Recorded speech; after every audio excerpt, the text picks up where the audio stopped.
اس کے بعد ام المؤمنین زینب بنت خزیمہ رضی اللہ عنہا کے حالات و واقعات کی باری آتی ہے۔ آپ رضی اللہ عنہا کا نام زینب تھا، والد کا نام خزیمہ بن عبداللہ تھا، کنیت ام المساکین تھی۔ وجہ اس کی یہ تھی کہ آپ بہت زیادہ سخی تھیں، بہت رحم دل تھیں، مساکین اور فقراء کو بہت فیاضی سے کھانا کھلایا کرتی تھیں۔ سیدہ زینب بنت خزیمہ کا پہلا نکاح کس سے ہوا، اس کی بابت کتب سیرت میں خاصا اختلاف پایا جاتا ہے۔ ان میں سے جو زیادہ قرین فہم ہے وہ یہ ہے کہ پہلے یہ حضرت عبداللہ بن جہش کے عقد میں تھی۔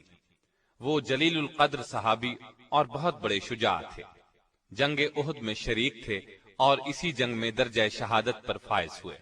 سیدنا عبداللہ بن جہش رضی اللہ عنہ کی شہادت کے بعد رسول اللہ صلی اللہ علیہ وسلم کے حلقہ زوجیت میں آنے کے شرف سے سرفراز ہوئیں۔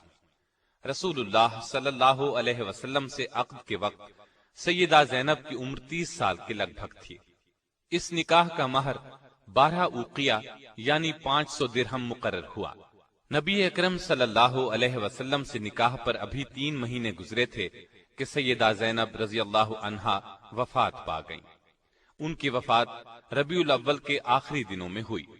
سیدہ خدیجہ کے بعد پہلی بیوی ہیں جنہوں نے آپ کی زندگی میں انتقال فرمایا۔ آپ نے خود نماز جنازہ پڑھائی، جنت البقیع میں دفن ہوئیں۔ اللہ تعالیٰ کی ان پر ہزارہا رحمتیں ہوں۔